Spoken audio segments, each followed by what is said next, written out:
What's up, everybody? This is not a typical podcast episode.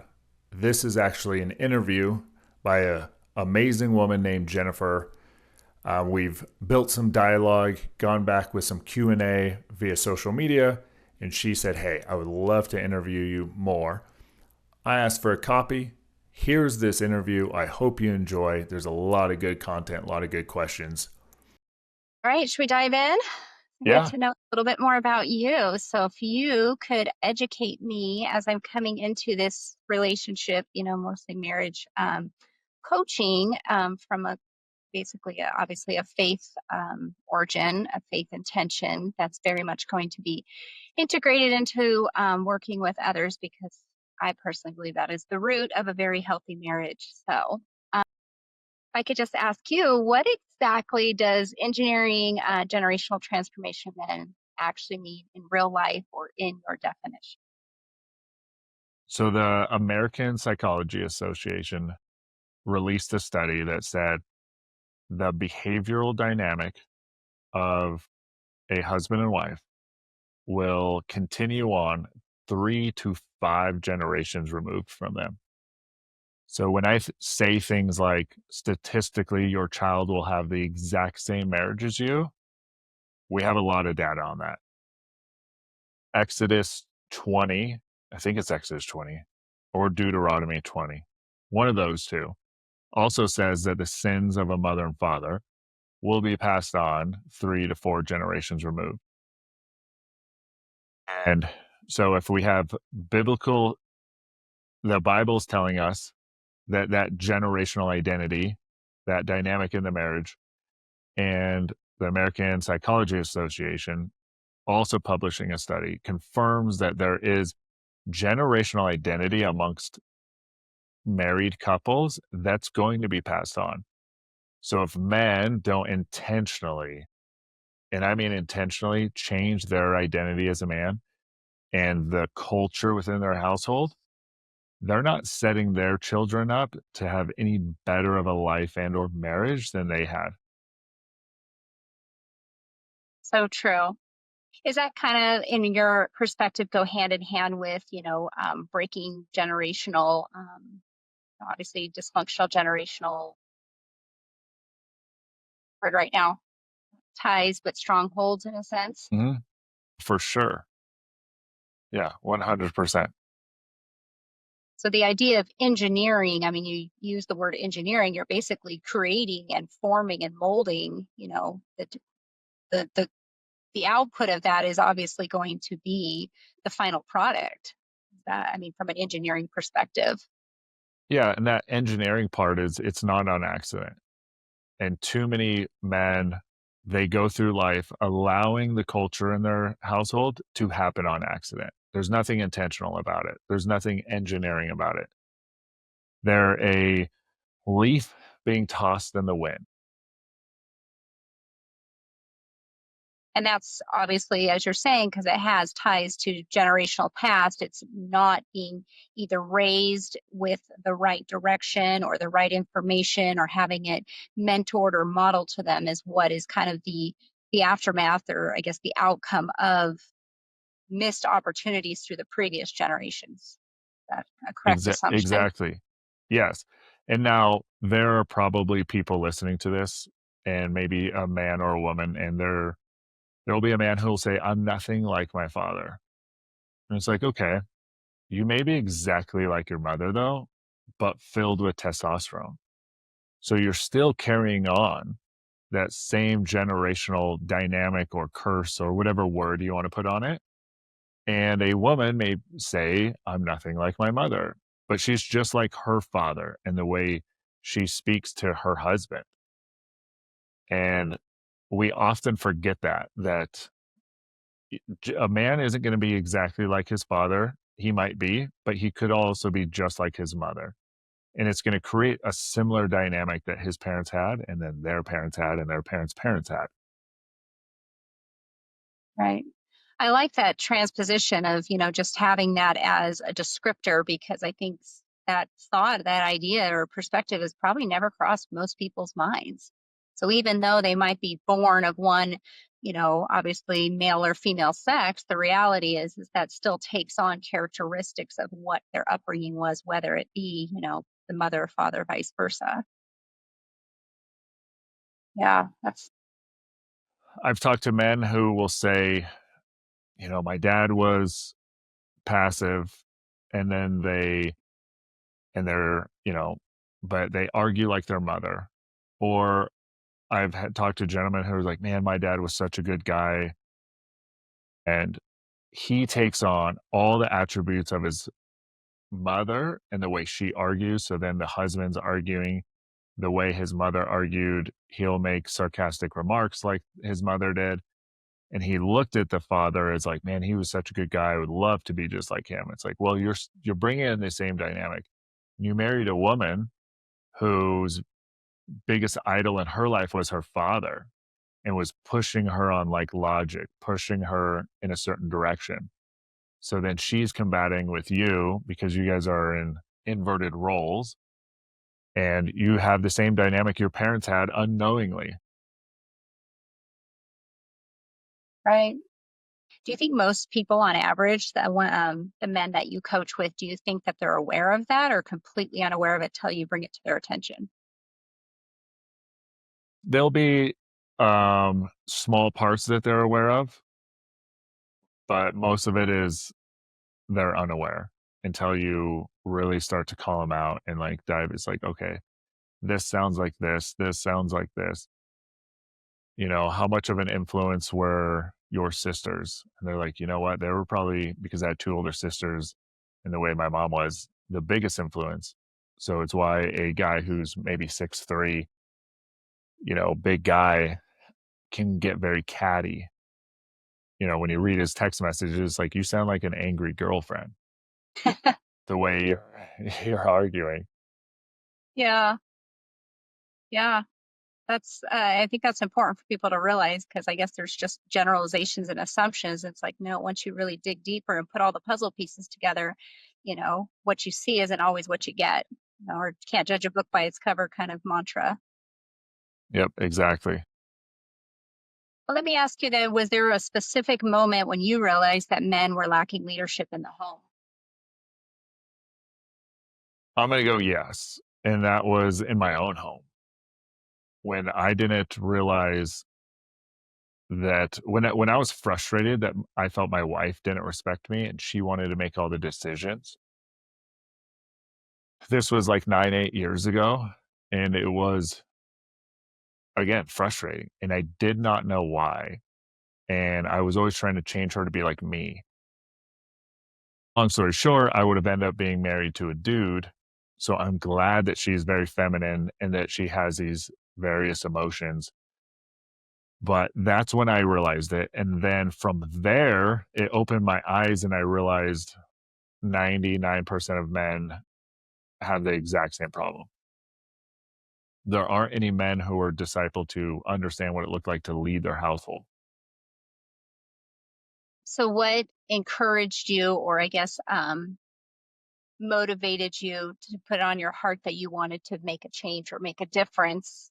Like just obviously in your own experience, your own marriage, but also, to want to empower other men and in a broader circle from your experience. That was my wife. My wife was the one who was like, other couples need this and they need it desperately. You have to start putting this stuff on social media. And I didn't have an interest. And Mm. she's like, I think you're really good at conveying a message. People just got to warm up to you. But because I can be pretty direct. And she's like, this is going to help a lot of couples. And she used to have some friends who would come over and ask us for advice. And I was always very willing to give it. And she's like, put it on social. And then when I saw the impact I was making on some of these men, and I want people to have the same dynamic that me and my wife have, because the fairy tale marriage is very, very real. 100%. Otherwise, there wouldn't be fairy tale marriages if it didn't if there wasn't a possibility of it to look like that. And the amount of joy and love that me and my wife have is like, I want other people to experience what we have. And if Yeah. I could bottle it up and sell it and it was a pill, man, I'd be competing with Elon. in that Right, financial department. Yeah, right. I love that you share that because I can completely resonate with that or identify because that's very similar to, my experience too. And that's, just talking casually, not intentionally to a lot of married couples that are struggling with X, Y, and Z. And it just is one of those things where, either it just comes naturally to some people or it comes from the heart. And I'm like, okay, here I can see it with a magnifying glass. The writing's on the wall, what's the situation is. And then once, somebody from another perspective presents it verbally to somebody, they're like, it's like this aha moment. And so it's, so rewarding to be able to change people's lives from just that, even just one conversation of just, hey, let me offer you a little insight or a little feedback. But to your point as well, with the fairy tale wedding, it's, I do have to wonder why the books were written and they lived happily ever after, because most people are like, oh, okay, the movie's over, book's over. Then what happened? Because then reality took over. And I'm like, no, I completely resonate with what you're sharing in your marriage. Is I have the same experience, and I'm like, yeah, when any human experiences anything incredible in life, it's like you just want to like go shout it on a rooftop, and you want that for everybody because it's just like spreading that love. Like, you can have this, but it doesn't always just happen naturally. You have to really work at it, or want it, or there's just a lot of it's nature and nurture coming together. So I love that you shared that because it is real. And I think for we're just two people in the world of billions, but to say if it happens to more than one person, I can attest and a testimony and say this is not made up. It is 100% reality. for sure. Yes, I Yeah. agree. Yes. So let me ask you then, did you have to unlearn anything from your past before you could start leading others and counseling with others? Man, no one's ever asked me that. Um, I don't know. If I think of something, I will let you know, but I'm sure there is a lot of I wouldn't say I'm not gonna say unlearn, I'm gonna say things that I finally learned, right? Because it wasn't the necessary, and maybe it's the same thing. It wasn't necessarily unlearning, but it was the part of actually learning all the holes that I had in my toolbox of being a man, right? Because I used to attorney my wife. I used to have feel like I had to be defensive and defend my honor as a man, right? All these different things I had to learn the difference between how a woman carries her emotions and how a woman communicates versus a man. So it's not something that I had to unlearn. I had to actually learn anything about that because I knew zero. So there was a lot of just like learning to begin with. Yeah, that makes a lot of sense. I mean, when there's voids or deficits, it's like, how do you fill in those voids to, be able to lead others? Yeah. Well, let me ask you then, kind of going on, since you do predominantly, men's relationship and coaching, is when you say godly husband, or you think of a man that obviously represents, a man that wears his armor, or a man that represents God, or a man that obviously leads his house as a disciple in a sense. What does that look like beyond just attending church on a Sunday? Like, how is that carried through their life the other 6 days of the week, whether it's, Sundays there for, whether that's just tradition, or the wife says, I'd really like you to go with me, or if it's a man that says, no, this is what I'm doing to lead my family. So go to church, kind of put on this public face, if not, I guess not necessarily required, but you know that that's the right thing to do. And then the second we step out of church, how do you lead a man to say, okay, this is how you carry this in real life through your real, family interactions and marriage interactions and in the workplace?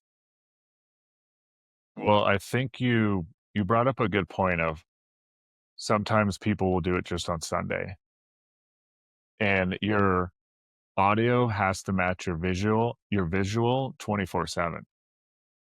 The in Ephesians 5, it tells men to bring their to it's bring your wife to the word through the watering. It's something about that. Cleanse your wife with the watering of the word. I look at that as like we have to set the example in everything we do if we're going to say that we're call us ourselves a Christian. And now most Christians are just lukewarm Christians, but if you're a godly man, like the question you asked, you're setting the example everywhere in your life, all aspects, especially in your own four walls, because too many men, they have a facade outside of their four walls, but their wife knows that they're full of shit, which is really a hard pill for most men to swallow. So you have to be the one who's leading your household by example in every field. Jesus is a perfect example of the most masculine man to ever walk the face of the earth. And he is an example of how we need to carry ourselves emotionally, mentally, physically, right? Are other men seeking us to be part of their tribe or community? Because if men aren't seeking you out, you're probably not in your masculine to begin with, right? Because a godly masculine man is going to attract other men just by default. People are going to be like, "What are you drinking?" Right? What's the Kool Aid? Yeah. I want some of that. You just seem so filled with joy, fulfilled, like the way your wife is just lit up next to you, right? Because she's a reflection of us.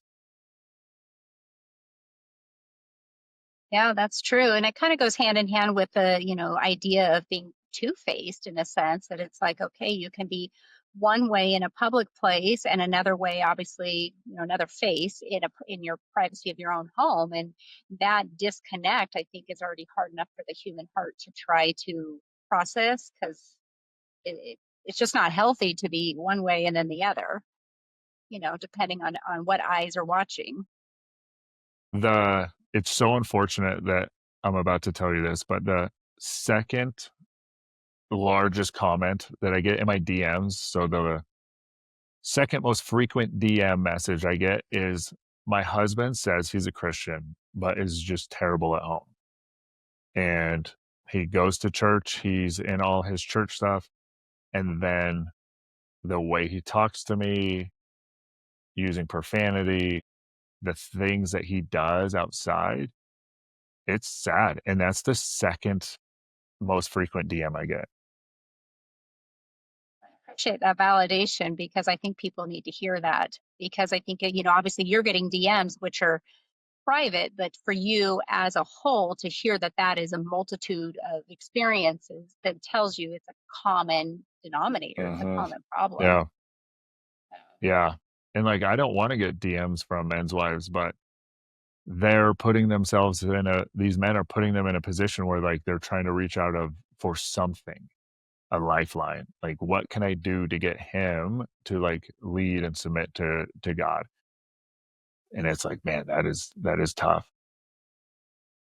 Right. Yeah. And I think that that's probably one of the trickiest transitions, and you've probably seen it from, beginning to end or the ends of the spectrum is any human has to want it for themselves. It's another thing for their spouse to say, yes, I want my husband to, be the spiritual leader of our family or of our marriage, but they have to want it for themselves as well. They can't just go and show face and then not know what to do in their own time. How do they build up that relationship with God? And how do they, start leading by example?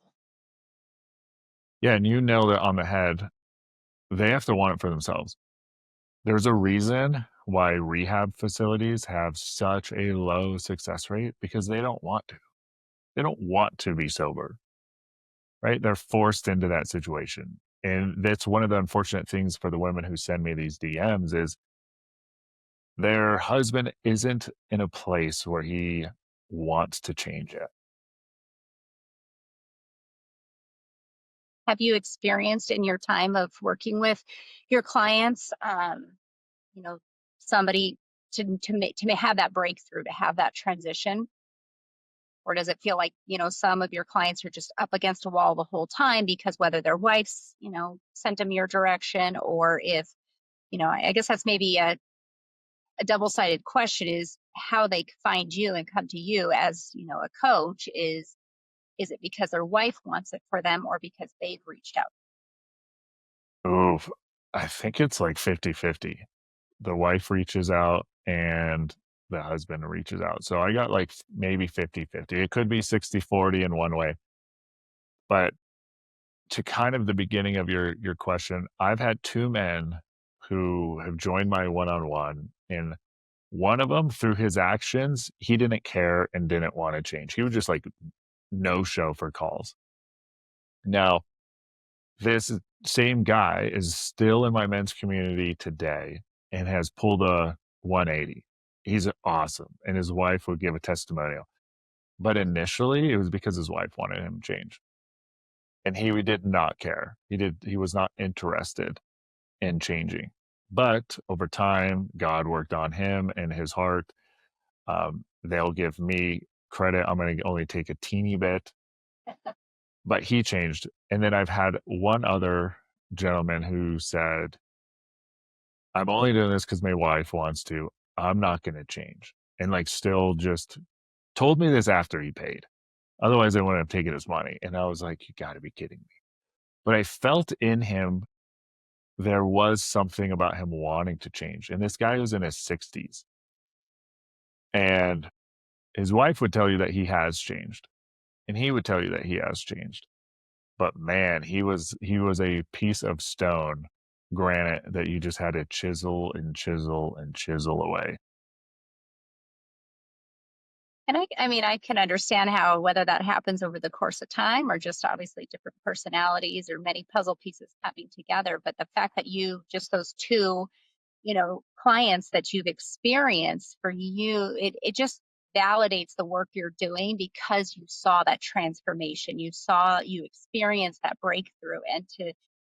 And the celebration of just like, wow, I remember meeting them on one end of the spectrum. And by the end of, working with this person and then God, not just you, not all credit to you, but obviously through God and God working on their heart to be able to see that the potential's there. And it does, that's validation that it does work, that it does Mhm, happen. Not everybody, they always say you can't teach an old dog new tricks. It's the reality is it's like, well, who's the trainer? Who's the, what forum is the dog in? And so I think that we've grown up with these mantras, but the reality is it's about, obviously having an open mindset versus a fixed mindset. And so that's probably your, most changed clients are the ones that are willing to say, okay, where is the potential and what do I want for myself? mhm. Yeah, I love a client who wants to get in it. I've had some that are like clay. You tell them to do something and they just do it. And they're like running full speed. They're taking notes. They're reviewing with their wife, not as she's their mom, but they're like, hey, this is what I'm working on. And then their wives are like, well, I'll read those same passages. I'll answer those same questions for me so that they're growing. You mentioned something earlier about how the two should be growing together. And I tell men all the time, like, if you want to see the most success out of this, share your homework that I give you with your wife every week. Give her an opportunity to read the same thing. Give her an opportunity to answer the same questions. You don't need to see them. If she wants to share them, fine. But let her know what you're doing so she's not left in the dark. Women don't like to be left in the dark about anything. Well, to that note, I'm gonna defend our sex. It's because we're communicators. Not everybody is stereotypically, the woman or man in that sense, but some men are bigger communicators than women. But the point being that in general, women, we have a daily word quota we need to fill. So it's like, tell me what you're learning. What did you do? And most men are like, it's Yeah.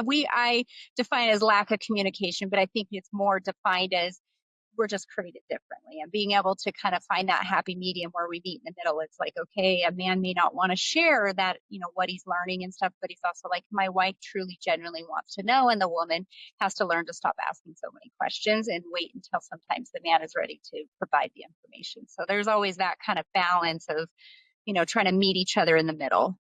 Hmm. But Yeah. yeah, that's great. I love your advice though, to share what you're working on with your, with the spouse. So, well, let me ask you, how do you define the difference between leadership and control for a man? Because I think that can be a very slippery slope where, there's a lot of Bible verses stating that obviously, as wives, as women, we are to respect our husbands, and that we are to submit over them. But I think that in this modern day and age, it's hard for some, especially independent women. I know myself, I was one. It took me many years to be like, what exactly is submission defined as? So then the question too is there a distinct difference between leadership and control for a man in his marriage and his household? Well, I think there's a huge difference between leadership and control, right? You lead from the front. No one ever led anywhere from the back. And it's funny because I have my Bible right here, coincidentally. And if we go through Ephesians 5:21 through 33, 22 does say, so wives, submit to your husband as you do the Lord.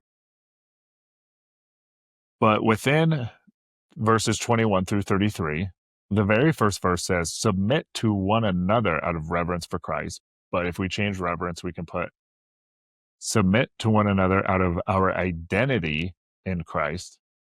Okay. Um, and then wives, submit to yourselves, submit to your husbands as you would do the Lord. And then 23, for the husband is the head of the wife as Christ is the head of the church. All right. And then it says, but husbands, like, love your wives as Christ loved the church and died, was crucified.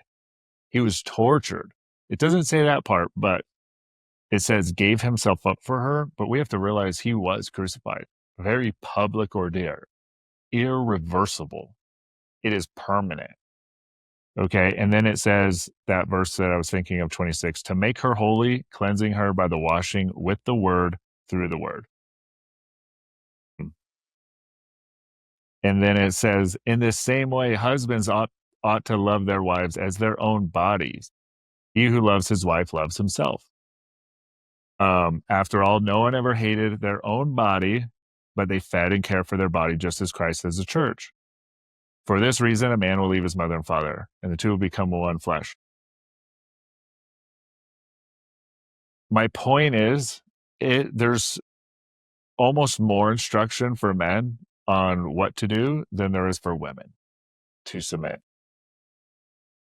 So that's why I wanted to go through that. It's like, husbands, you need to do all this. And it even gives the example of, like, you don't hate your own body.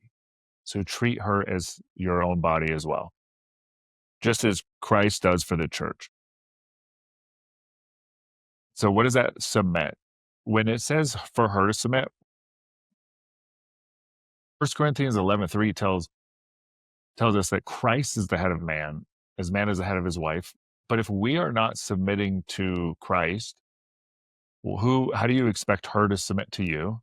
Right? Because there's an alignment of Christ, husband, and then wife, and then even children. So if we are in this alignment, right, we are going to be, that love is going to be flowing down and the respect is going to be flowing up, right? We seek love from the Father as men, women seek love from their husbands, children seek love from their mothers. That love is going to flow down. And in return, the respect is going to flow up. Children are going to respect their mothers. Mothers are going to respect their husbands. If we, as husbands, are respecting Christ, right, we have to be in true alignment. And that word submit is, are you under the greatest supporter of the mission? So if we as men are supposed to submit ourselves to Christ, what is his mission? His mission for us as men is to create disciples. And it starts in our own home. Okay. And then if our wife is to submit to us, she is our greatest supporter. She's like a neck. You need a strong neck to hold up a great head. She is supporting our mission, whatever that mission is, given to us by Christ, which at the end of the day is creating more disciples. Now, there's a difference between what skills we have that he blessed us with to use to create more disciples, but that leadership and control are completely two different things, and too many men conflate them. They conflate those two, because Christ doesn't control us. He gives us free will. He actually wants us to yearn for his love. So why would in return we control her if he doesn't control us and he gives us free will? He doesn't abandon us. He loves us regardless, right? The prodigal son. Doesn't matter how much we run, he's going to just be there and love us unconditionally. So if we are in that leadership role, we have to be living it out by example each and every day. Husbands, are you dying to yourself? Right? Are you loving her as Christ loved the church? I think it's Matthew, what, 16:24. Die to yourself each and every day. Follow him. So that's what leadership looks like. Like in Christ, so Mark 10:45, he came to serve, and not to be served. So are we as husbands serving our wives? Because that's what Christ did. Is so he's the example of leader. I know that when I serve my wife the most, naturally she ends up serving me far more than I can serve her. I love that you shared all that because I will say back to where you had shared about um, the order of priority about talking about obviously God first, spouse second, and then children third. I think that that is one of the biggest, I wouldn't say misconceptions, but biggest absences in this modern day of marriage and in relationships. And regardless if it's, prior to marriage as a single person or engaged versus, being married, I think that a lot of people don't understand that that order of priority is crucial. And I know I just posted something literally just like 2 days ago saying like, this is why people have most marriages have it upside down or backwards is because they a lot of moms will put the children first and a lot of the husbands will put obviously other priorities whether it be work or their children spending time with them before spending time with their wife. I think that that is a huge lack of knowledge in marriages because we know God and a relationship with God is very important because if you're spiritually empty, how are you supposed to fulfill any relationship in your life? So I think, and then knowing, and I think that a lot of people seem to think the children, the children's needs because they cry, depending on the age there, they cry louder or their needs are stronger. And it's like, no, the reality is you've got the silent spouse who's just like, well, my needs are more important than the children, but I just don't cry loud enough. So it kind of comes out in other ways, whether it be disconnect or arguments or what have you. But that's an adult's way of kind of throwing a tantrum saying, I need attention and I need you to pour into me and your priorities are out of order. For some reason in Western culture, married couples live through their children. When their children leave the nest, they're living with someone who they once loved, but they don't know. Like my kids know my relationship with my wife comes first.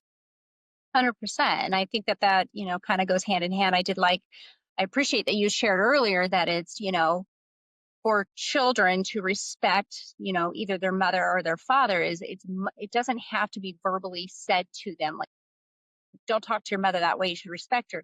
They see it because it's being modeled by the husband. Or like, I would never treat your mother like that. So why would you do that?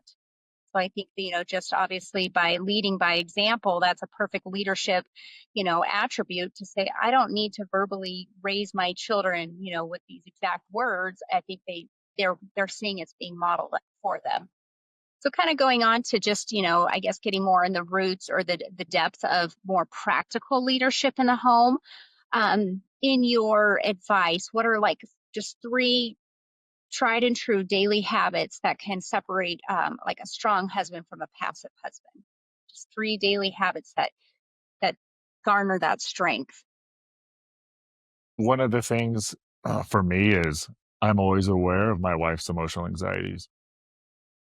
I want to know what they are. The second I see any emotional anxiety start to rise, I just go in for the kill. And what that means, I go in, I will literally pick her up, just hold her, look her in the eye, and just, what can I do for you? I can tell something's bothering you. Do you want to talk? And I'm picking her up. Like she is right then in that moment, she feels physically feminine because can just go in there and swoop her up. Now, again, I do this the second I notice her emotional anxieties are starting to like even just like burp, burp, burp, level one. I go in. If you're going to try and pick your wife up when she's at level nine, she might want to chop you in the throat and be like, get away. Yeah. Stab you with the butter knife. But if you go in right away and let her know that she is like seen and heard and her feelings matter in that moment, man, you're controlling the temperature as a man, which is what we're called to do. And it doesn't get out of hand. That's one. Two is, yeah. So we do touch points where we go on a walk and just talk about how the household is running, how everything's going. Um, what is it that I can help with today, tomorrow, rest of the day? Like, where are you at with things? And we do that every day. That's what I was going to We ask. go on a walk and we talk. Yeah, every day. The third, that's an easy.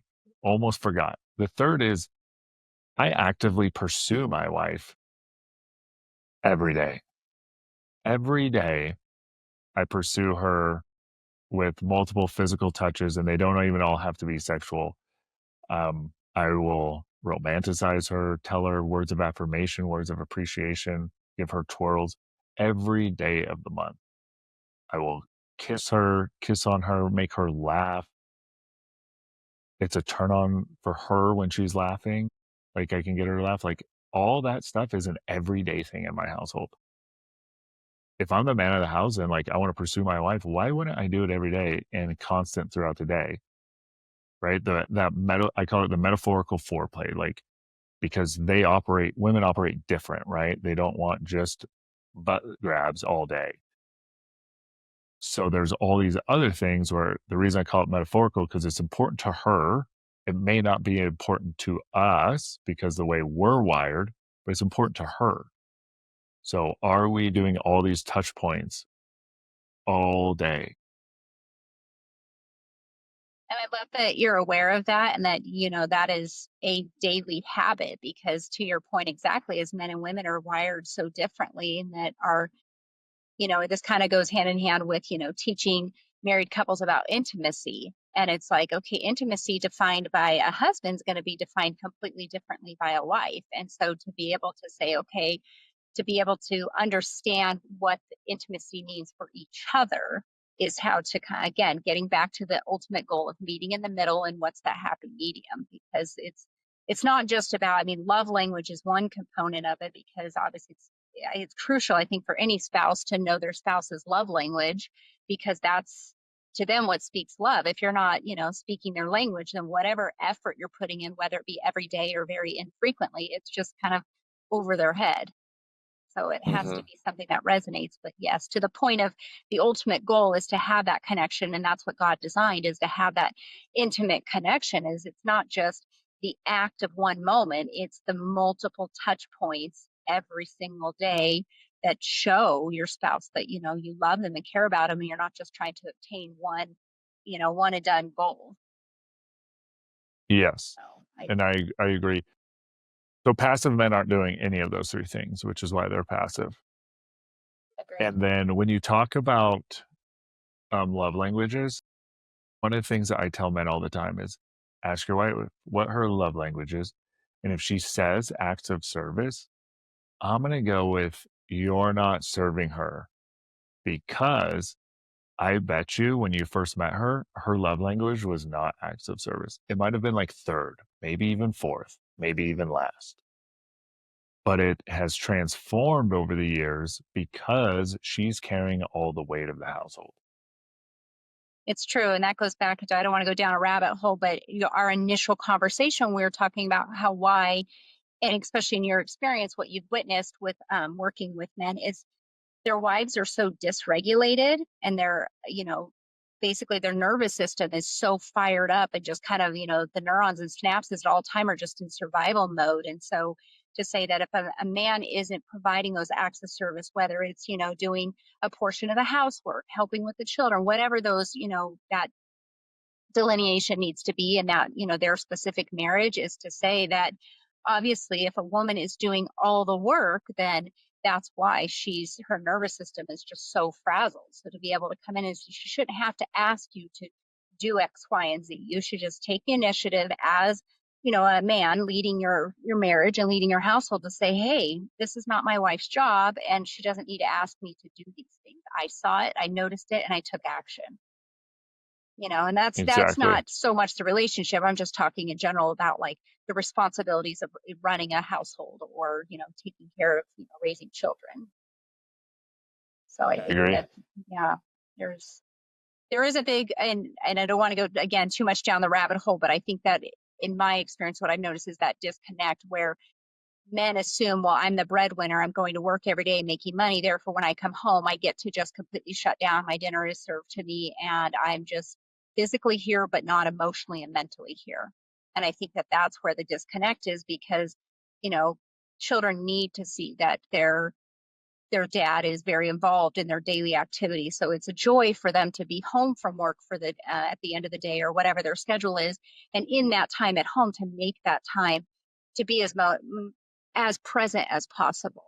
And I think that again, kind of going back to the question of passive men just are like, yep, this is the marriage I have. These are the children I have. This is the home that I've invested in, and they just physically are a shell there and not so much emotionally and mentally and physically poured into that life. Is that something that you've experienced and seen, or is that what you're? That's rampant. Mhm. Yeah, and the men who think that, they're the king of the castle because they bring home a paycheck, they're so lame because if you didn't have a family, you wouldn't just opt to be homeless. You would still have a paycheck. So just because you happen to have a family and you provide a paycheck, that's like 15% of your job as a husband.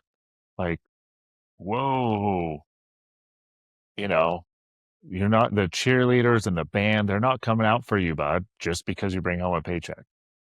And the guy who's mentally checked out when he gets home for dinner and stuff, it's like they're living in quiet desperation. They are. Now, it's different, I guess, for the exception is, you know, about to sign a big deal. So he's thinking about that, right? It could go through the next day. Okay, that's different. But we're talking about day in and day out. You're not present mentally.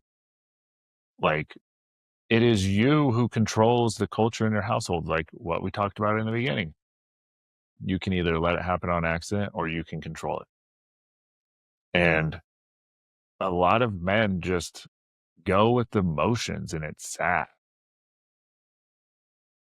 I agree 100%. And I guess we won't get into cultural differences.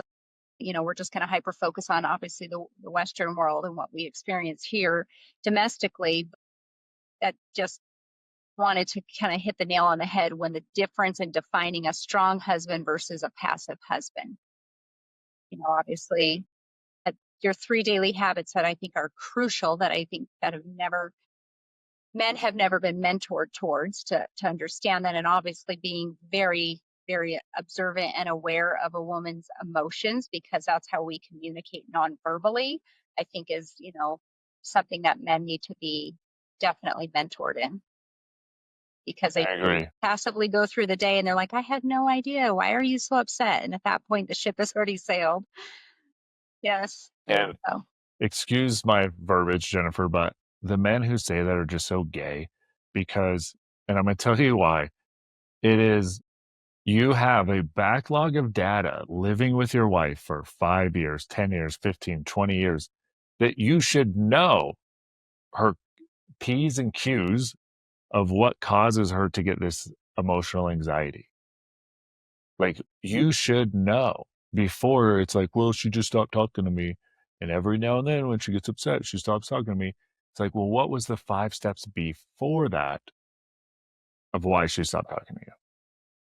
Like, right. do you not notice what changes in her? Maybe like she twirls her hair in the conversation, tilts her head, doesn't respond as quickly when normally she's like a chatty Cathy. And then like step 5 is she stopped talking to you. But like step 1 twirling of the hair, you need to go in and be like, maybe I miscommunicated.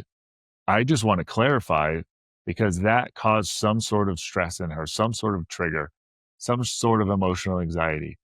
And we should know that. So when they're like, when they think that they don't know, it's like you just haven't made her a priority. 100%. And I appreciate that coming from you as a husband to say, like, there are signs. And that's what I was mentioning earlier. It's like when I say the ship has sailed, it's like, okay, there was many warnings that a storm was coming in. There was many, whether the wind was swaying a certain way or, not to kind of make it a metaphor, but the reality is it's like there were many weather signs that a bad storm was coming. And so I think for men to be completely oblivious to that, it's like, do you live under a rock? I guess, when you think about it in the basic terms or comparison of just nature alone and that sort of context. But that brings me to the perfect transition of the next question.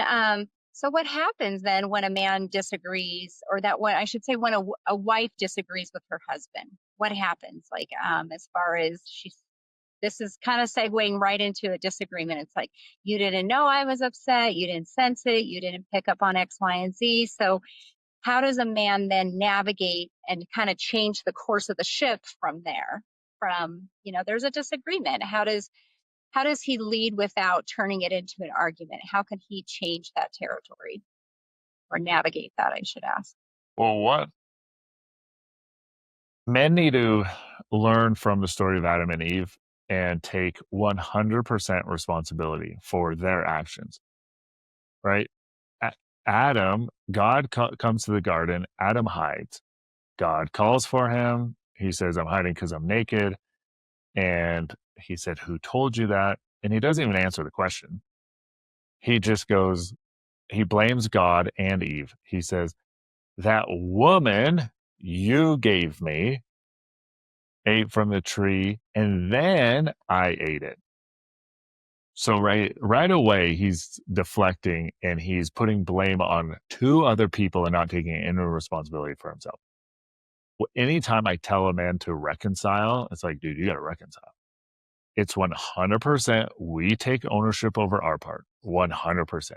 We never put on her anything that she did or did not do. I don't care about your feelings, dude. You need to take responsibility for your stuff. We are responsible for 100% of everything that goes on in our household. There's a difference between responsibility and fault. If your wife cheats on you, that's your responsibility. Her fault, your responsibility. And a lot of people don't like that. But we have to go at it in that lens because that is the truth. He did not call for Eve, God, in the garden. He only called for Adam. Okay. And him and Adam had a relationship before that, right? They named the animals together. They sorted the animals to find him a helper, and there wasn't one. They had an actual relationship, and yet he still went the defensive and blame route. So in the reconciliation process, you take accountability. Like that's it. And here's another thing, like a step further. Every single time my wife is upset, I should know why. And I do. So if any guy acts like they don't know why, it's like, dude, you're not even doing your homework. You're not even like playing your part of being her husband. It's so rare that I don't know why she's upset. So rare. It's like point 0.1 out of 10, right? It's 1 out of 100 that I don't know why. Other than that, I know why she's upset every time. I appreciate you sharing that because I know recently our pastor of my church was exactly that story, that exact reference talking about Adam and Eve. And I think it was the first time, at least in all the years that I've, been active in going to church and listening to sermons, for a pastor to get up on the stage and say to the congregation, men, it's your fault. It's your fault that you allowed a woman to deceive you. It's your fault you didn't stand up and have a voice. It's your fault that you didn't say, no, we were told not to do this. And therefore, to take active leadership and not do that. And I think that everybody just glosses over that very initial beginning story in Genesis, knowing that that is the root of where men and women started having a relationship dynamic.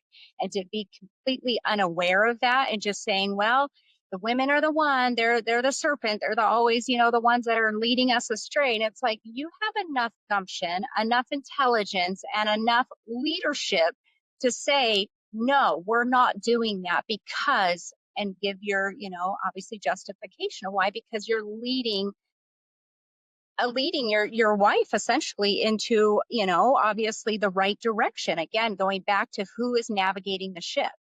And I think the second that the wife says we're going to do this and it's going to get you in a situation, it's a husband's fault for not putting his foot down and having a voice and leading that decision in that direction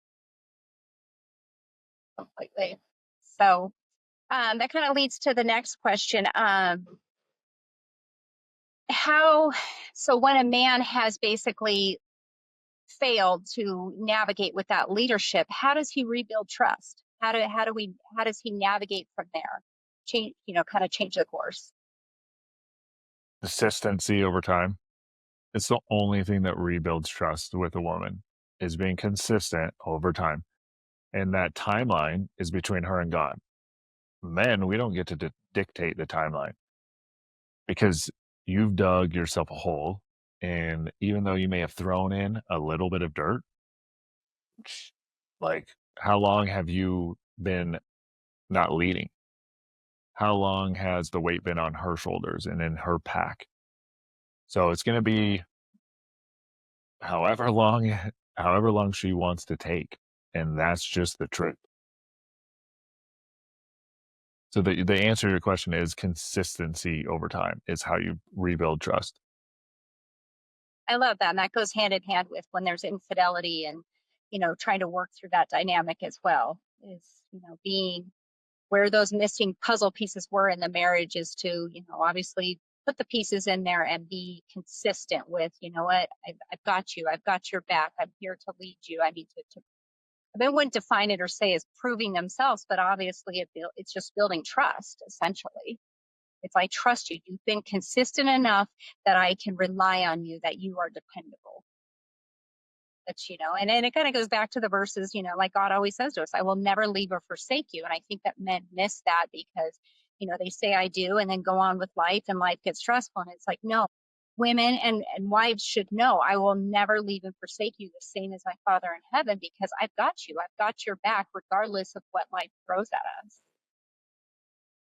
Yeah. I think it's the men that just, want to be cowards and throw in the towel and be like, this is just too much work. I'm done. You've basically been, you've left what you were invested in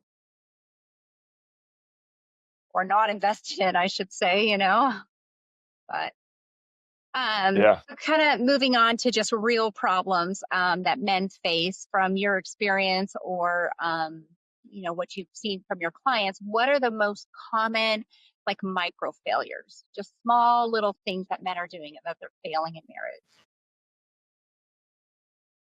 Little things, um, just being like defensive, quick to anger, not having an actual identity. A lot of men, and some of these actually are probably not micro, they're probably big, but they confuse roles with their identity, right? They haven't actually put their identity in Christ. They don't even read their Bible every day. They don't pray every day. They're not the spiritual leader. I mean, that list is long. They don't even go to the gym. They don't eat well. Right. Um, yeah. Would you say then, as validation from what you've experienced from your clients, it's almost as if they've, they've given up, they've thrown in the towel, or they just, or would you define it as more as they're just not motivated? I'm not going to say motivated because one of the things about my coaching is it's not cheap. So these guys at least make a decent income, right? But they'll be caught up in like that's who they are. They work, maybe they're a CFO, maybe they're um, a consultant for a tech firm, right? Maybe they own a medical device company. Maybe they they're in just these different various they're a physician, right? They're in these various different, you could say, high earning income level areas, and that's what they get their validation from. And does it, They and just don't have it going on anywhere else in their life. The rest of their house is in shambles. in your experience in working with these types of clients with these, obviously very high income professions, or they've been very successful in their career profession, does it seem like the average husband feels like he can't have the best of both worlds? He puts all his energy and his motivation into, being a high achiever into his career, but when it comes to, I guess maybe I can share this from perspective. I have met several men just in life, in context alone, that are very successful. They obviously make a lot of money. And so then they have made this ignorant or irresponsible presumption that because they're so successful in the workplace, that when they come home, they don't need to leave that workplace. That is the wife's place. Is that something you've experienced as well with these types of obviously masculine mentalities? So these men, and I'm going to say this like across the board, they just don't know what they don't know. So they actually don't know how to lead the household. They've never been shown how to lead a household. They don't have any of that. They don't understand actual headship in a home. They don't understand what actual like masculinity means, like from a standpoint that transcends time, right? Because sometimes we want to go over like temporary culture, societal masculinity, but I believe the masculinity that's in the Bible transcends time. Doesn't matter what era it applies. And they just don't know those things. And again, they don't know what their own identity is because it's wrapped up in their career. I appreciate you sharing that, because I will say that again, kind of going to Western world problems, seems to be the biggest disconnect is, for men to make this ignorant presumption that, well, I've succeeded in the workplace, therefore at home I get to shut down. So, what is the hardest truth that men need to hear, but they usually resist? I feel like we've kind of touched on a little bit about, obviously, coach with men. It's like you can't be soft, warm, and fuzzies. They need to hear hard truths. So, what is probably the hardest truth they need to hear? I don't know the hardest because as I'm going through a quick rapid fire Rolodex of different clients, some of them it's different things.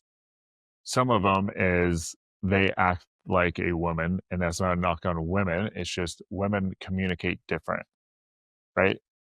And some of them is these men, if they were on the Oregon Trail, they would not survive and their family would not survive, right? That one's a gut punch. Here's one: your own kids don't have any respect for you. That sucks. Yeah. That sucks when you hear that one. Um, it's, you know, when was the last time you and your wife have slept together? And I've heard 2 years, and it's like, and you don't think that's a you problem? Yeah. And they're like, well, that's why I'm here now, as much as that sucks to hear. The fact that 2 years is justified or okay with some individuals is mind boggling. You would think maybe 2 months or 6 months, but once it starts passing, a 1 year mark, it's like that's, I don't know. 6 months is absolutely crazy to me if there's no child within that year, right? Because a woman needs to heal her body. right. 6 months is also just absolutely wild. So excessive. I say that, and here's the thing that men don't get. It's like it should be more important to cultivate a relationship where she desires you on a regular basis versus you just wanting to have sex finally after like the month or the 2 months, right? Because so too many men get fixated on like, if I could just get laid. I'm like, but you're just wanting to check a box and then you'll wait another 2 months to want to just get laid. Why not actually put in the work to cultivate something where she wants you just as much as you want her, but on a regular, normal basis? Well, too, also from that perspective, biblically speaking, I mean, that is why our Creator created men and women to be connected, is because of that intimacy. So the second that that dynamic is removed from a marriage, it's like, well, how are you supposed to connect with your spouse because you haven't made that? You can't be emotionally connected with them because you haven't been physically connected with them, or vice versa. So it Uh, kind of, they go hand in hand. It's like, does the chicken come before the egg? I mean, no, we talked about this a little bit earlier, but saying how, as a husband, to constantly be making those points of connection, constantly be, obviously pouring into your wife to build up the intimacy to get to that ultimate goal. But the reality is, you know, for and I think that is probably one of the biggest disconnects, and you could agree or disagree, is that, we just know as a generalization, men and women, we're wired differently. We are wired differently. But I will say, I'd be curious to do a series of questions to men to say, hey, it's, don't you feel more connected from a man's perspective to your wife when you feel like you've made love to her versus just having a one and done moment. Just because mhm. humans are humans, it's okay. Yeah, men and women are wired, for different purposes to how frequently they need that intimacy. But the reality is that humans genuinely, per God's design, feel a connection in that moment, in that experience. So for a man to say, okay, I just need, wham bam, like I'm good for a while kind of scenario. It's, I don't do you, how do you even feel connected to your spouse then? Yeah, I mean, Genesis 2:24 says that we're to become one flesh. So when you talk about that connection, I mean, right off the bat, one flesh. And you said if you have just like that one off the wham bam, like how does she feel after that one? Right? Like if she's a respectable woman, God fearing woman, like what does she feel after that incident? Because I know there's a time in my relationship with my wife where when I would do one of those, she never felt good after. And I was like, but now that just never happens. And we actually sleep together more frequently now than we did then. Connected. I mean, that's the ultimate Oh, goal. I would assume that when you work with your clients, whether their wives brought them to you as a husband, to be your client, or whether they reached out to you, you said it was kind of a 50-50, maybe a 60-40. But correct me if I'm wrong, isn't that the ultimate goal? Don't husbands want to experience that? Don't they want to be like, that connection, that moment, that experience was incredible? Like, don't, isn't that an ultimate desire? yeah. And I don't think they know that that's possible, even wives. So this is a story that this client, I'm not using any names, but she won't mind me saying. So I had this call with a wife. Well, hold on, I'm gonna back up. I had a call with a couple, and in this call, I was like, at the end, I'm like, hey, one day you guys are going to be having more sex than you've ever had. It's like you can't keep your hands off each other because you guys are going to be in those complementary roles. Okay. Once we're in those complementary roles, he joins my program. I don't speak to the wife again. Fast forward, I get on a call with her because she has a business that some of the wives and of my clients can benefit from. Okay. So it was like, hey, of course, like I'll like send out an email to some of my clients that you offer this service XYZ. And she's talking and she goes, I want to tell you something. Do you remember our first call when you were saying how we're gonna have more sex than ever? She goes, I didn't say this because yeah, she didn't say this, but she goes, I was thinking it. I don't want more sex with him. I don't want him to touch me. I just want him to step up and lead our house. And they had been married like 18 years or 19 years, something like that, and together like 20 something years. And she goes, and now I can't wait till he gets home and I rip his clothes off. And he didn't share any of this with me. She did. She goes, I never thought we'd be sleeping with each other as much as we are 20 years of being together. Yeah. And um and I just thought it was so funny how on that first call she's like, I don't want him to touch me. I just want him to step up. I'm not here to talk about more sex. That's the last thing that's on my mind. Yeah. But she didn't verbalize that, but it makes for a funny, to me, it's funny that that was her mindset. And then for her to like bring that up, how they've been sleeping together more now than they ever were.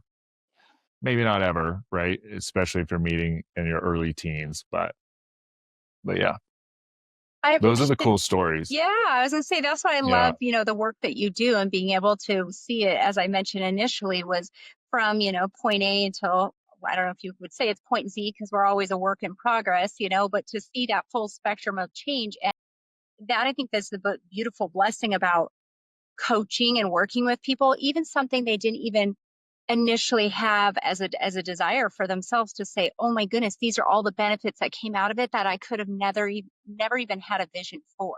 And there, Yeah. you can't put a price on that. I mean, for that experience, I mean, that's priceless.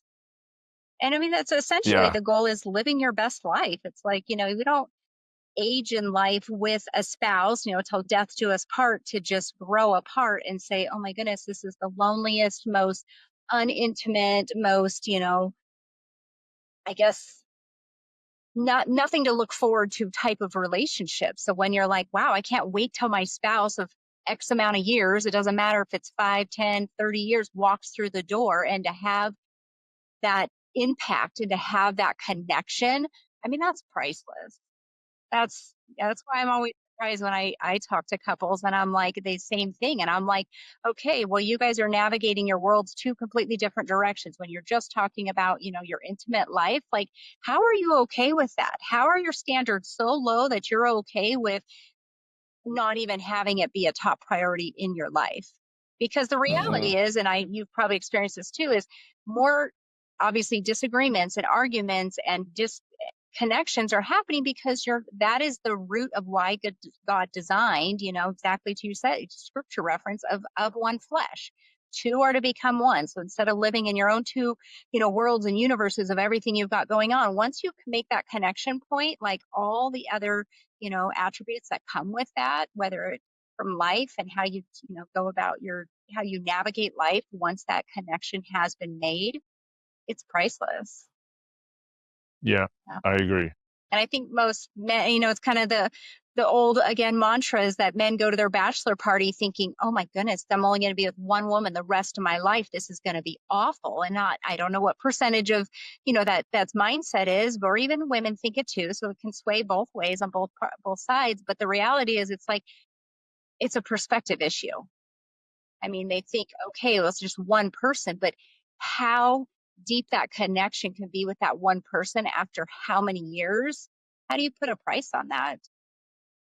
I mean, Yeah. I didn't have a bachelor party and it was intentional. There was no need, like zero need for a bachelor party. And if I were to coach young men who are, we'll just say in their late teens, early 20s, they're going to get married, and I could tell them what I know now, it's like, you don't need a bachelor party. That is a cultural design for the enemy to get his tentacles into you one last time before you say I do. And those things are going to haunt your bedroom. Like the most crowded place in a relationship is the bedroom. And you want to go and just look at things as a man, or like go and just get wasted with other dudes, like with no pure intentions, like get out of here. You don't need that. I agree 100%.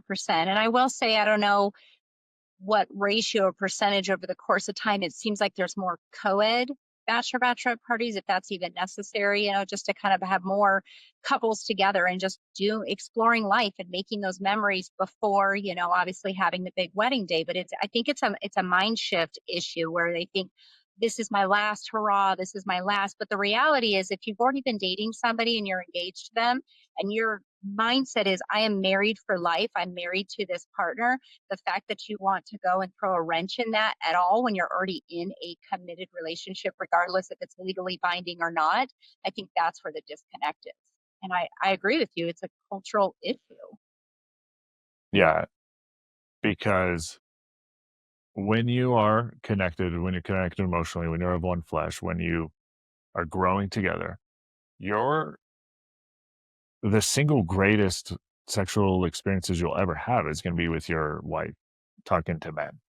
Like it's going to be tenfold of anything you can experience in high school, college, post college, dating, whatever it is, fling. It just doesn't hold a candle. And I think With that being said, one last thing, it's worth men waiting, especially women. Wait, don't just start sleeping with people. Men, don't sleep around. It'll only cause insecurity issues in other areas.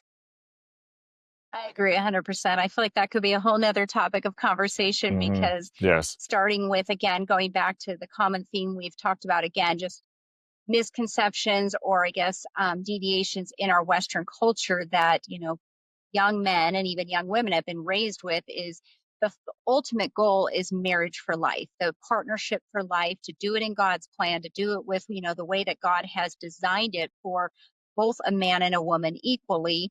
And I think for, young people, they really needs the mentorship of domestic Americans really needs to step it up 100 notches to say that this is your ultimate goal in life. Your goal is one partner, and to obviously, and the reason is again, intimacy and connection. And I think that that's where young people, or even just single people of different ages and stages, even if they're coming out of a divorce, it's like you don't need to go play the field to be able to experience a better quality of life. And I think that that disconnect is a huge misconception among the American public.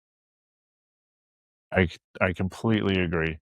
So the time is when someone is single and, they're either in their young phase of life, if they're in their middle age phase of life, coming out of a divorce. I mean, I don't wish that upon anybody because that's just, an awful life experience. But at the same time, to say, no, that is a time, a downtime of preparing your heart, preparing your body, preparing yourself spiritually, getting into the word, spending time with yourself, knowing the things that make you who you are so you can be the best partner to your future spouse. So, but just a few more questions, just a few like actionable kind of takeaways, advice that you can provide for potential clients or even just anybody that is in a marriage in general is what is one conversation every husband needs to have with his wife? This is an exercise I tell men to go on. Um, sorry, this is an exercise I tell all men in my one-on-one to do. Go on a walk with your wife. Make I prefer it to be when she's in a good spot on her cycle. You're going to hold hands. You're going to ask her where in life does she feel most safe and secure, and she's going to probably be like, "Oh, I've never thought of it." Now, as men, we want the answer to be, "You throw me over one shoulder, you got a shotgun on your other, and our dog's walking next to us. That's where I feel most safe and secure." But you're going to be surprised that that probably is not it at all, right? An example of my wife, hers is, um, one of hers is just when she's doing her red light therapy. Nobody bothers her. The dogs know not to bother her, right? She listens to like an audio thing. She has her red light mask and her red light body thing, and it's uninterrupted, like complete peace. And it's like, "Whoa, wow, that makes sense, but I would have never thought of it." So ask her where her three most safe and secure places are, like where she feels the most safe and secure. Then you're going to ask where in life, not with me, but total in life, all things encompassing, do you feel the least safe and secure? And now, men, you're going to drop the ball if you get defensive or take any of it personal, but keep holding her hand because she's already in a good state by talking about the good ones. And then it's like, where do you feel least safe and secure in life? And just let her say those. And then now you know these three and you can protect her in those areas. Smart advice, honestly. I think, and it's again to your point about you're saying, this goes hand in hand with what you shared earlier is building up to get to the final result. And I think that most men don't think of that it's a process because again, I keep going back to men and women are wired different. And for a man to understand that a woman is wired to communicate in a way of, I love how you put that in reference is, you know what, talk about how she feels safe first and then go to unsafe. Because first of all, we know this question is probably never ever going to be asked unless it's advised to men, unless you coach men and you tell them, these are the questions you should be asking. These are the questions that you should know the answer to. These are the questions that, create intimacy and connection with your wife, but to also know how to lead before getting to, maybe a sticky subject. Yeah, and the thing that sucks is I've had men say their wife does not know where they feel safe and secure, and I'm like, "Bro, that sucks." Like, that's not a good thing. I mean, she's, like, constantly dysregulated. She's constantly in fight or flight, like, elevated cortisol, like, the whole bit. 100%. Um, and then, yeah, it's like we should protect her in those areas where she feels least safe and secure, be aware of those things, and create boundaries and awareness, and those will no longer be on her radar because you are doing what we're supposed to do. 100%. I know from real life experience, I actually was just talking to one of my friends the other day, and obviously she's in a very challenging marriage at this chapter of her life, and they've been married for over 20 years. And that was the one question I asked her, female to female, wife to wife. I said, do you feel safe? Do you feel secure? Because when you're in fight and flight mode all the time, it's like you obviously feel like you need to protect yourself. And a man's job from a biblical perspective is to make his wife feel safe. So if you're in a position where you feel like you're not safe, you're not secure in that he's providing that for you, that is a number one issue because it's just a human security and safety is what keeps people from being anxious, from being on edge, from being, obviously the opposite, unsecure. And so I thought that was interesting. And I'm like, as I kind of get eyes on other people's marriages, I'm like, that is the number one root of this problem right here is you don't feel safe. And that is a man's job. And I said, that the the power it gives a man, and I don't know if I have to be very careful using the words power and pride, but in a positive, light, it's how awesome would a husband feel if he's like, my wife feels so secure and safe with me that I don't have to worry about her well-being. Like for that to be a husband's ultimate goal, I think that's where we are failing deeply in marriage. Mhm. So just kind of in closing here, just a few questions. As far as, obviously working with men, you see them going from, their initial starting point to the end. When I mention the word or share the word legacy, when you talk about legacy, like every human should want to leave a legacy to the preceding generations, to their children. So in your perspective, what legacy should a man be building through his marriage? Well, I don't know if this directly answers your question, but I tell men the only legacy you will ever leave is the name of your sons and how they carry that name. 'Cause that is the truth, right? It is our last name and what people say about the men who have that last name. And that is our legacy. So we have to intentionally disciple them. We have to make them understand that their identity is in Christ, is in the Lord, and not worldly things. Are we raising gentlemen who are capable of being dangerous, but yet it's under control? Right? What kind of men are we raising as our sons? And that is going to be the legacy you leave. Well, let me ask you then, what if they did not bear sons, if they just had daughters? Well, it applies to both, but long-term legacy is in that name. But daughters, the same thing. Like, is she going to pick a husband that represents you? Right? Is she going to pick a guy who exceeds even your expectations because of the way you've raised her? Or is she going to bring home a guy who you just like put your head in her hands and was like, is this how shitty of a husband I'm bringing, that I hate this guy? I hate this guy. Like, what did I do wrong that she brings home this guy? Or are you going to be like, that is my son in law? To the Yeah. point, So it goes both. yeah. Yeah. I hear what you're saying, because to that point, from from a female's perspective, being a daughter, I think this is a huge validation of the way that a husband and dad leads his household and his children, to say, if your daughter is, and it's not that it's intentional, but maybe subconsciously, she may not even realize she's doing it. She's out dating and engaged to a future spouse, regardless if they become spouse or not, she's in the dating experience. If she is dating males to that are the polar opposite of what you would want for your daughter, it has to be kind of a mirror reflection for a dad to say, wow, is this the example that I set for my daughter? That she could lower her standards so low that she could be with somebody of this character or this morale.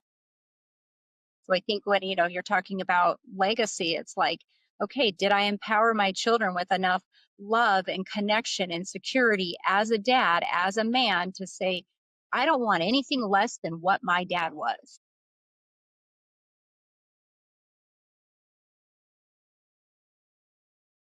All right, last question for you, and then you'll be off the hook. So, if you could challenge every husband listening to this with one statement, what would your challenge be? Read your Bible every day. Meditate on the word. Joshua 1:8. So crucial, That would be it. crucial. Yes. Awesome. Well, thank you. Or maybe even before that. Sorry. Submit to Christ. And then the default is, so yeah, put your identity in Christ. And the default after that should be that you're reading your Bible every day and you're praying every day. Yes, because we know, kind of going back to what we already discussed, is order of priority. Yeah. Talking about, obviously that's where the disconnect is.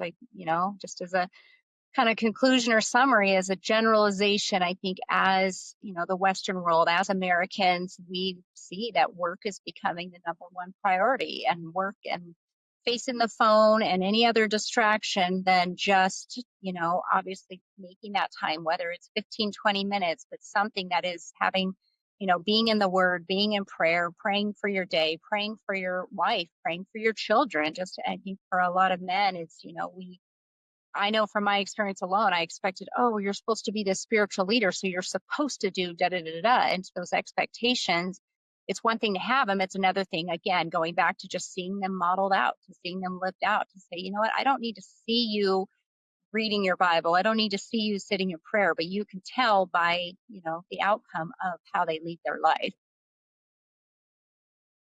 for husbands. And it goes both ways. As wives, we're equally accountable. That's why I always thought it was interesting when it's like there's books out there, The Power of the Praying Wife. And I'm like, is there a book out there, The Power of a Praying Husband? Because I've seen both sides. I've seen where it's like husbands are taking their children to church and they're like, my wife will never go with us. So it does go both ways. So I don't want to stereotype. Yeah. But like almost 70% of church attendees are women, not men. Yeah. It's true. I mean, I will say from my own experience, if it's football season and if I could sign a petition in America to say, can we just play football on Saturday and not on Sunday? Because when it comes to football season, it's okay. Here's me with the children in church. And, obviously it tells you again, going back to priority. And I don't want to, obviously belittle my husband by any means, because he's an incredible, man of valor. But at the same time, I'm like, oh man, I wish you would have got up on that Sunday morning. I was like, hey guys, we're going to church today. Instead, it's, hey everybody, let's rally the troops. It's Sunday. So, but again, it goes back to the very initial question I asked. It's not just about how do you carry yourself on a Sunday? What do you do with your time on a Sunday? How do you do that 7 days a week? And 7 days a week is reading the Bible and praying, and obviously just making that very integrated into your, both spouses, both husband and wife, into their daily life. Daily. I say daily, not weekly, Yeah. daily. Yeah. Every day. The rent is due every day. So it's just like we have to drink water to stay hydrated. It's like you got to read from, scripture to stay fulfilled or to be nourished. I mean, again, going back to just spiritual depravity is like got to invest in that for yourself as an individual. Yes. Yes, we do. Well, thank you for your time and all of your insight and your experience and knowledge and being willing to share that because I think that, you never know what the takeaway is going to be and how it's going to resonate with different individuals, but we're all learning in this, game of life. And I think there's um, nothing more insightful than wanting bigger and better for yourself and for your marriage and for your family, your children, and your legacy. Essentially, that's really what it comes down to. Yeah, and Jennifer, I completely agree with that.